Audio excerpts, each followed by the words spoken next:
Hey gorgeous ones. Look, I am posting a lot of these daily distraction videos at night with the intention that maybe you can sit down with a nice drink of your choice. In my case, I'm having a gin and tonic or a cup of tea and enjoy your 10 minutes of distraction in the evening. And as you can see, like it's evening when I'm filming this today, so I've got the little fairy lights starting to happen, and I do have my drink here as well. Anyway, today's anecdote, people have told me it's one of the funniest ones in the book, and let's get down to it. We're up to page 58 of The Men I've Almost Dated.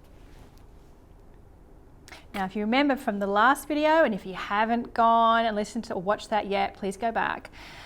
You will remember though, I left you hanging because I was in a cemetery at 4:30 a.m. in the morning.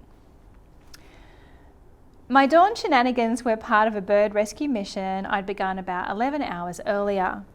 I was up the tree, carefully following the advice of a nice man called Reg, the wildlife rescue and animal ambulance man from the local council.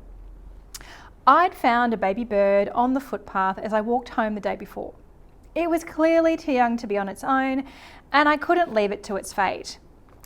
I'm pretty sure its parents had tried to peck my eyes out that morning as I walked past on the way to the bus stop, so I didn't owe them any favours. Even so, I couldn't just walk away and leave the chick to become dinner for a local cat or dog. I initially rang my friend Tara for some advice. She was at the pub, a sensible place for a Friday night. "Hi, have you ever had to rescue a bird?" I asked. "What?" she said. "Have you ever had to rescue a bird?" "What? A bird?" Tara asked again. She was wondering if I'd suffered a recent blow to the head. "Yes, a bird. Have you ever had to rescue a bird?"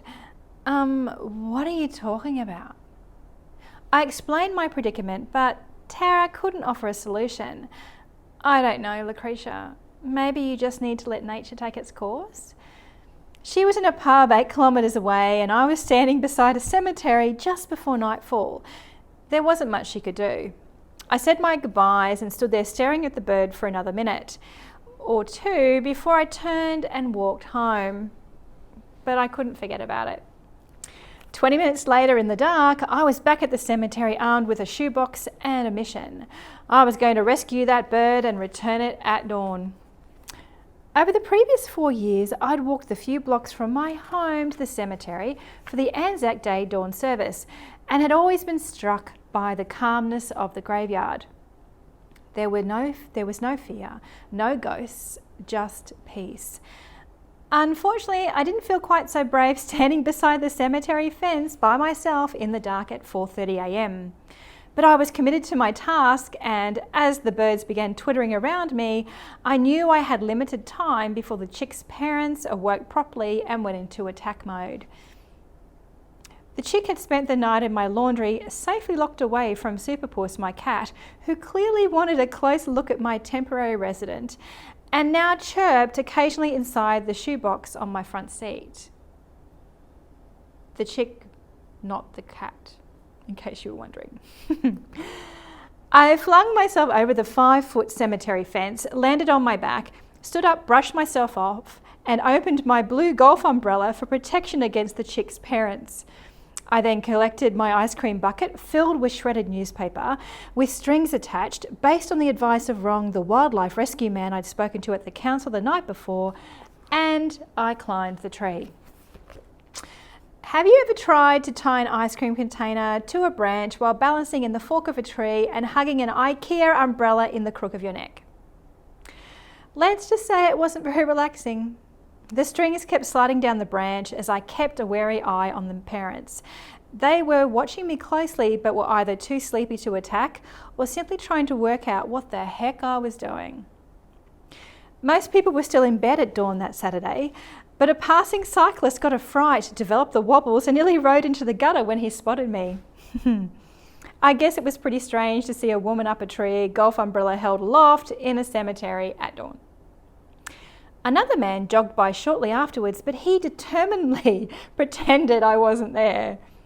This confirmed my frequent lament that chivalry was dead. He could have offered to help me, but instead he just jogged out of sight. Once the ice cream container was in place, I returned to my car for the baby bird. There was no way it would survive being flung over the fence, so this time I would have to take the long way around. I donned my gardening gloves, freshly purchased the night before to protect my hands from baby bird peckings, picked up the shoebox, grabbed my umbrella and walked the half block around the corner to the graveyard entrance. I was feeling a little anxious when I reached the tree. I'd had some earlier fears of being attacked by an opportunistic rapist or murderer in the pre-dawn light. Now I feared I might lose an eye or earlobe through a bird mauling. Climbing the tree while grasping the umbrella and shoebox was a challenge. The parent birds watched me carefully, but everything was going according to plan. Then it all went to hell. Hugging the branch, holding the umbrella and opening a shoebox at the same time proved a little more complicated than my early morning brain could handle. Once the lid came off the box, the baby bird started to cheep and its parents started to squawk. I started to panic as I chased the bird around the box with one hand. The parents started dive bombing and I panicked even more. Somehow I grabbed the bird. Gardening gloves are not great for dexterity, lesson learned, and flung it into the ice cream container. Both the box and I fell out of the tree. I took off, running through the gravestones, waving the umbrella wildly above my head, pursued in my mind at least by a horde of angry birds. There might have been a whole flock back there, but I wasn't pausing to find out. By the time I got back to my car, the baby bird had already hopped out of the makeshift nest I'd so carefully created for its comfort and was sitting on the branch with its parents nearby. I guess that's gratitude for you. I headed home, but the shoebox stayed where it was. The birds were welcome to it. Superpuss was waiting at the front door and his expression indicated he thought I'd lost my mind. Maybe he was right. The whole thing would have been much easier if I'd had a man with me. At least he could have run interference during the bird attack. Anyway, that's the story of my crazy escapade in the cemetery at dawn. Would I do it again?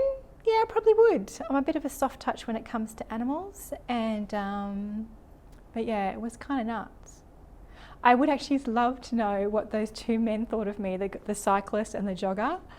That must have given them a heck of a story to tell when they went back home or when they went to work on Monday.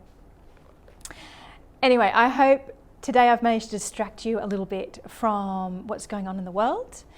And until next time, wherever you are, please keep safe and healthy, and I will see you all again really soon. Bye for now.